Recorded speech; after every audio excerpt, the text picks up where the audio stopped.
Bonjour à tous les passionnés de cinéma, je suis enchantée de vous retrouver sur ma chaîne Cinévibe, où je partage avec vous les dernières actualités sur les films à venir et ceux déjà sortis.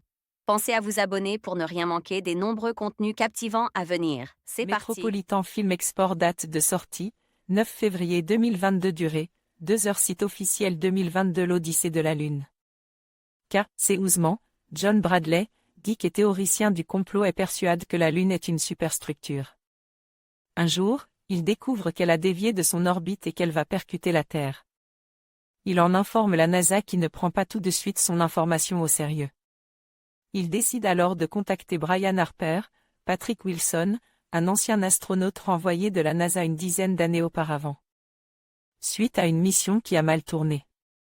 Et si les deux événements étaient lies?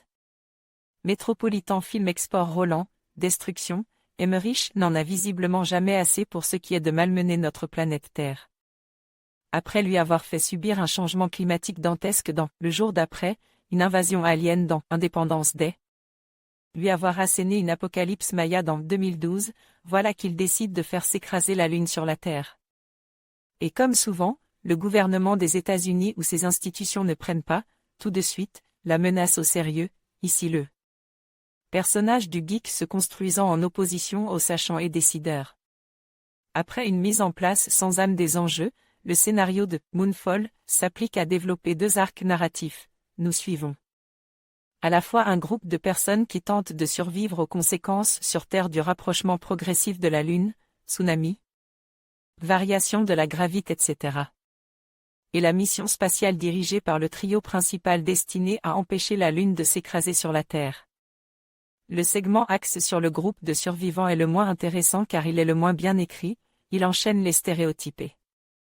Les situations de déjà-vu dans ce type de long métrage.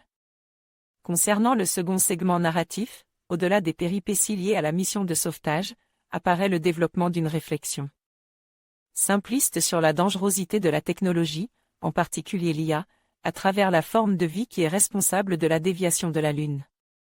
Le long-métrage se permet quelques passages plus méta et psychologiques qui ne sont pas sans faire écho à certains classiques de la SF, mais sans avoir leur justesse ni leur puissance. L'ensemble se prend finalement trop au sérieux et les quelques touches d'humour ne parviennent jamais à désamorcer l'aspect premier degré du long-métrage, qui au contraire aurait pu s'apprécier au 15e degré. La mise en scène ne parvient jamais à embrasser la démesurée des destructions qu'elle est censée montrer, et demeure formatée et sans grande surprise. Visuellement, le film dégouline d'effets numériques, existe-t-il un arrière-plan sans fond vert dans ce film? Plus ou moins abouti. Le trio principal d'acteurs principaux, s'il parvient à nous faire croire à une certaine alchimie, ne réussit jamais à susciter un quelconque attachement chez le spectateur, la faute à un jeu trop caricatural et surtout à des personnages peu développés. Le reste du casting est sans saveur et on pourra même noter un Donald Sutherland venant pointer le bout de son nez dans un caméo sans intérêt.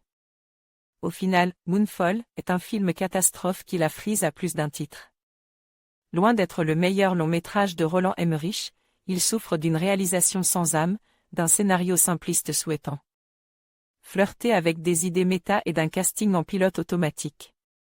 Kevin Guédan envoyait un message au rédacteur: votre note, votre pseudo, votre commentaire.